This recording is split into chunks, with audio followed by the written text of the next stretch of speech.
Hello everyone, welcome to ease with Japanese. और आज हम जैपनीज स्क्रिप्ट के बारे में पढ़ेंगे। तो जैपनीज स्क्रिप्ट कितने प्रकार की है? तो जैसे कि हिंदी की जो स्क्रिप्ट है वो है देवनागरी, मराठी की देवनागरी। तो इसी तरह जैपनीज़ की भी कई तरह की स्क्रिप्ट है, और कौन सी स्क्रिप्ट कब कब यूज़ की जाएगी वो आज हम देखने वाले हैं। तो जैपनीज स्क्रिप्ट में 3 तरह की स्क्रिप्ट होती हैं: हिरागाना, काताकाना और कांजी।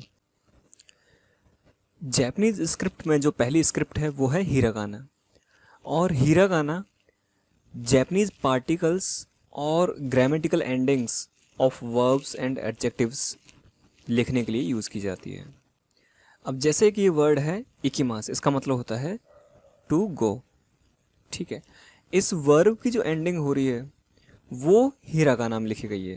तो ये ये तीनों हिरागाना में हैं। तो वर्ब एंडिंग के अलावा जो हमारे पार्टिकल्स हैं, फॉर एग्जांपल वो ये पार्टिकल है और नो ये पार्टिकल है, तो ये दोनों हमारे पार्टिकल्स हुए। ठीक है, और ये जो पार्टिकल्स हैं ये भी हमारे हिरागाना में लिखे जाएंगे। तो पार्टिकल्स और वर्ब एंडिंग्स, जैसे यहाँ पे वर्ब की जो एंडिंग है, ये दोनों के दोनों हिरागाना में लिखे जाएंगे। जो कांजी की रीडिंग होती है, अभी हम आगे देखेंगे कांजी क्या होती है। कांजी की जो रीडिंग होती है, समझने के लिए जो बिगिनर्स होते हैं उनको समझाने के लिए कांजी की रीडिंग्स भी हिरागाना में लिखी जाती हैं। फॉर एग्जांपल ये एक कांजी है और इसकी जो रीडिंग आप देख रहे हो यहाँ पर जो लिखी गई है ई, तो ये जो रीडिंग है ये भी हिरागाना में लिखी गई है। तो ये जो रीडिंग है ये हिरागाना में लिखी हुई है, इसको ये हमारी कांजी है। ठीक है, हिरागाना के बाद जो दूसरी स्क्रिप्ट है वो है काताकाना। तो काताकाना जो फॉरेन नेम्स हैं उनको लिखने के लिए यूज़ की जाती है। और फॉरेन नेम्स के अलावा जो वर्ड्स बाहर से बोरो किए गए हैं, जो फॉरेन वर्ड्स बोरो किए गए हैं, उनको लिखने के लिए भी काताकाना यूज़ किया जाता है। Foreign names for example Rama, so Rama. तो रामा को लिखने का जो तरीका होगा वो कुछ ऐसा होगा, रा और मा। ठीक है, ये जो स्क्रिप्ट है ये आपकी काताकाना है, और इसका लिखने का तरीका हिरागाना से बिल्कुल अलग होता है। सारे लेटर्स अलग होते हैं, कुछ कुछ लेटर्स हैं जो एक जैसे दिखेंगे, बट ऑलमोस्ट बाकी सारे लेटर्स जो हैं वो अलग होते हैं। और इनके अलावा फॉरेन वर्ड्स जैसे सुपोत्सु, सुपोत्सु जो वर्ड है वो स्पोर्ट्स के लिए यूज़ किया जाता है, और स्पोर्ट्स बाहर से बोरो किया है इन्होंने। तो इन दो चीज़ों के लिए काताकाना स्क्रिप्ट यूज़ की जाती है। और जो तीसरी स्क्रिप्ट है वो है कांजी। ये आइडियोग्राफ्स होते हैं, और आइडियोग्राफ्स ये मीनिंग और साथ साउंड के साथ साथ मीनिंग को भी कन्वे करते हैं। फॉर एग्जांपल अगर मैं एक कांजी ये बनाता हूँ,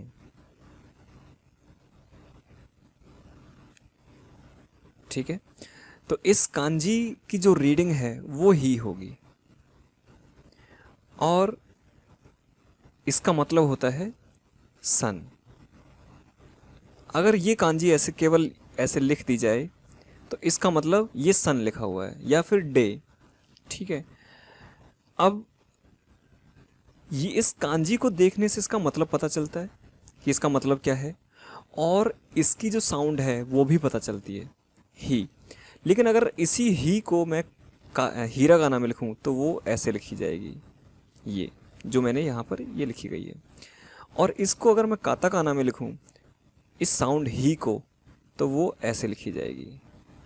ठीक है, तो हिरागाना और काताकाना, ये जो हिरागाना की ही है और ये जो काताकाना की ही है, इन दोनों से केवल साउंड कन्वे होता है, मीनिंग कन्वे नहीं होता। लेकिन एक कांजी से कांजी का मीनिंग भी कन्वे होता है और साउंड भी कन्वे होता है। और जो सबसे बड़ा क्वेश्चन लोगों के मन में होता है कि ये क्या लिखा गया है, इनको देख के लोग थोड़े डर जाते हैं।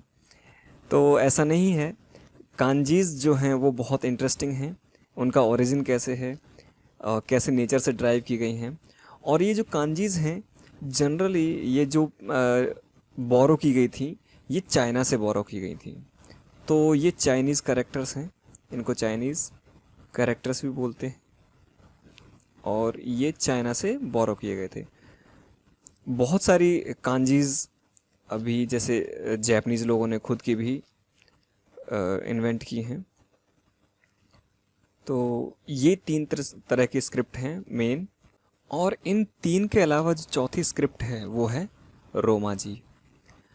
रोमाजी 2 लेटर्स से लिया हुआ है, रोमन का रोमा, और जी जैपनीज से लिया हुआ है। जी का मतलब होता है लेटर्स। तो रोमाजी वो स्क्रिप्ट है जो फॉरेनर्स के लिए यूज़ की जाती है, ठीक है। जैसे कि मैंने आपको बोला कि कांजी जो है, ये कांजी सन की कांजी है, ठीक है, और इसको हम बोलते हैं ही। लेकिन अगर ये आप अगर फॉरेनर हो और आप जापान घूमने जाओ, तो ना तो अगर आपको जैपनीज़ नहीं आती है तो ना तो आपको ये कांजी समझ में आएगी क्या लिखा हुआ है, और ना ही ये लेटर आपको समझ में आएगा कि ये क्या लिखा हुआ है।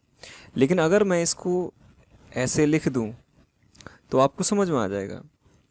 अब इसको आपको बोलने में थोड़ी सी परेशानी हो सकती है, बट इसको ही बोला जाएगा। और इन लोगों जैपनीज़ लोगों ने रोमाजी को एक स्टैंडर्डाइज किया हुआ है। फॉर एग्ज़ाम्पल, जैसे इसको ही पढ़ेंगे, इसको हाई नहीं पढ़ेंगे, ठीक है। तो ये रोमाजी जो स्क्रिप्ट है वो स्पेशली फॉरेनर्स की कन्वीनियंस के लिए यूज़ की गई है, उनके लिए डेवलप की गई है, सो दैट अगर वो जापान आएँ, घूमने जाएं, तो उनको प्रॉब्लम ना हो। स्टेशंस पे आप बहुत ज़्यादा रोमाजी लिखी हुई देखोगे। तो मेनली 3 मेन स्क्रिप्ट्स हैं, हिरागाना, काताकाना और कांजी, और चौथी जो फॉरेनर्स के यूज़ के लिए यूज़ की जाती है वो है रोमाजी। जैपनीज़ कोई भी सेंटेंस है उसमें आपको हिरागाना, काताकाना और कांजी तीनों देखने को मिलेंगे। अब बात आती है जैपनीज़ लैंग्वेज को लिखने का स्टाइल। तो जैपनीज़ लैंग्वेज को लिखने के 2 स्टाइल हैं। मेन जो स्टाइल है वो है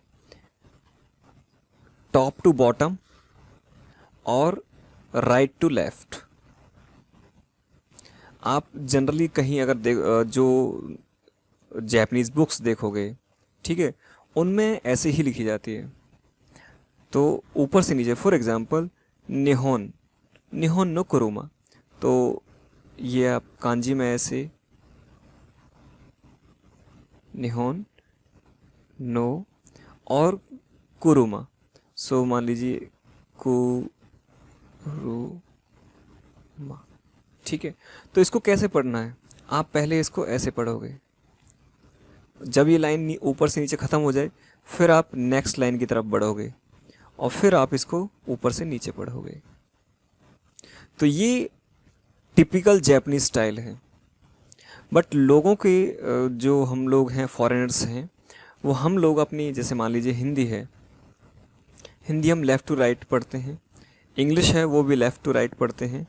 तो इन चीज़ों को ध्यान में रखते हुए जो दूसरी स्टाइल है वो लेफ़्ट टू राइट है। तो अगर इसी को मुझे लेफ़्ट टू राइट लिखना है तो वो ऐसे लिखी जाएगी, निहोन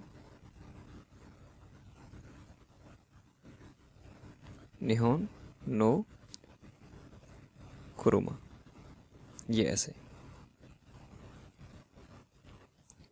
तो ये आपका जैपनीज़ लिखने का स्टाइल हुआ। अगर आपको वीडियो पसंद आई हो तो इसे सब्सक्राइब करना ना भूलें और अपने फ्रेंड्स को भी बताएं, so that they can learn Japanese free of cost. Thank you so much.